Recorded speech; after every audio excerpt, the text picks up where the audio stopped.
जीवन को एक सुव्यवस्थित ढंग से चलाने के लिए प्रत्येक चीज़ को एक नाम दिया गया है, प्रत्येक संबंध को एक नाम दिया गया है, प्रत्येक स्थिति को एक पहचान दी गई है।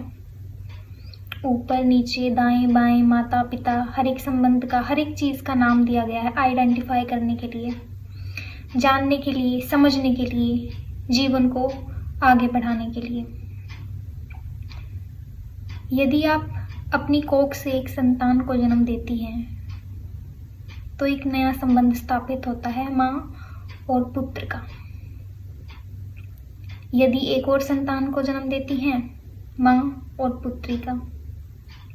आत्मा का कभी कोई जेंडर नहीं होता। जेंडर आप स्पेसिफाई करते हैं शरीर की संरचना देखकर कि व्यक्ति का शरीर कैसा है।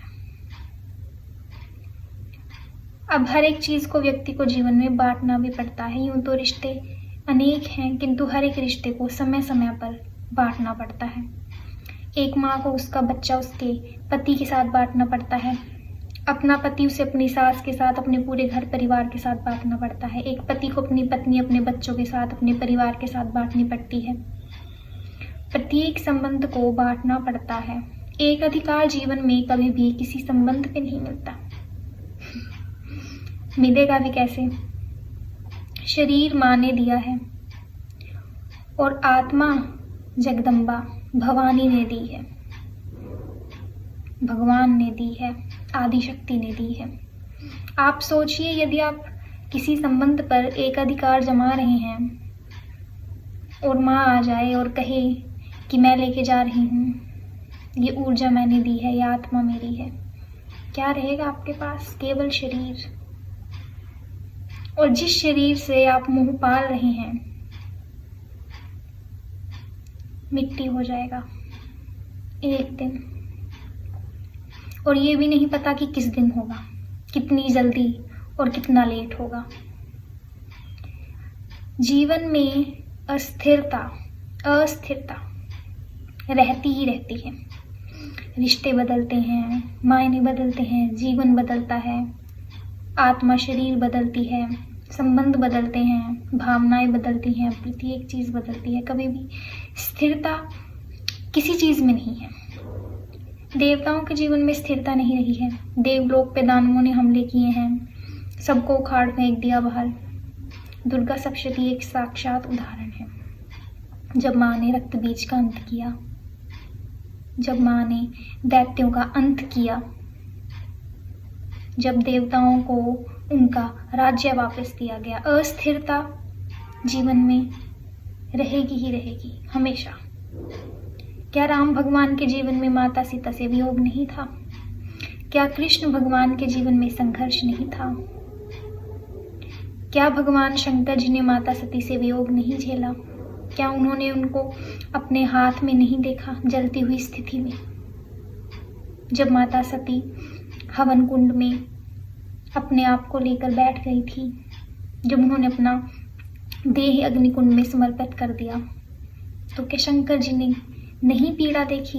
उनको पीड़ा का अनुभव नहीं हुआ? किंतु जीवन में जीवन जीने के लिए प्रत्येक सांसारिक व्यक्ति को हल्का सा वैराग्य रहना जरूरी है। अब आप अपने मुंह में देख लीजिए, आप एक अधिकार किसी रिश्ते पर तो नहीं बना सकते, ऐसा तो हम आपको बता चुके हैं। किंतु लोग कितने पागल हैं। मेरे घर, मेरी गाड़ी, मेरी बीवी, मेरे बच्चे, सब अस्थिर है महाराज। स्थिरता किसी चीज में नहीं है। व्यक्ति घर ऐसे बनाता है जैसे भूकंप कभी गिरा ही नहीं पाएगा। व्यक्ति गाड़ियों के प्रति अपना मोह ऐसे दिखाता है जैसे उससे अच्छा मॉडल कभी कोई आ ही नहीं पाएगा, कभी कार खराब ही नहीं होगी। कपड़ों के प्रति, आभूषण के प्रति ऐसे मोह दिखाता है जैसे कभी खराब नहीं हो सकते, जैसे कभी उससे दूर नहीं जाएंगे। ऐसे ही संबंधों के प्रति भी कभी कभी व्यक्ति ठहर जाता है कि ये तो मेरे हैं, किंतु आपका कुछ नहीं है। सब उस ईश्वर का है, सब उस ईश्वर ने दिया है, सब उस ईश्वर में एक दिन विलीन हो जाएगा। आप देव योनि देख लीजिए, दानव योनि, मानव योनि या जानवर देख लीजिए, सब अपने जीवन में अपना अपना संघर्ष देख रहे हैं। प्रत्येक व्यक्ति, दानव, मानव, जीव, जंतु, सबका अपना अपना जीवन है, अपने अपने संघर्ष हैं। आप अपने में डूबे हुए हैं, वो अपने में डूबे हुए हैं। हल्का सा वैराग्य आवश्यक है जीवन जीने के लिए। भगवान शंकर जी को देखिए, गृहस्थ हैं किंतु वैरागी हैं। दो भाव हैं, दोनों भाव से जी रहे हैं। तभी आप अपने जीवन में एक संतुलन ला पाएंगे, अन्यथा नहीं ला पाएंगे।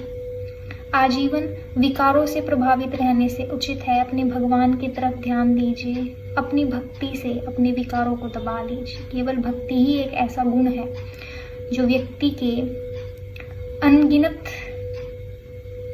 कुकर्मों को, विकारों को उखाड़ के फेंक सकता है। राधे राधे।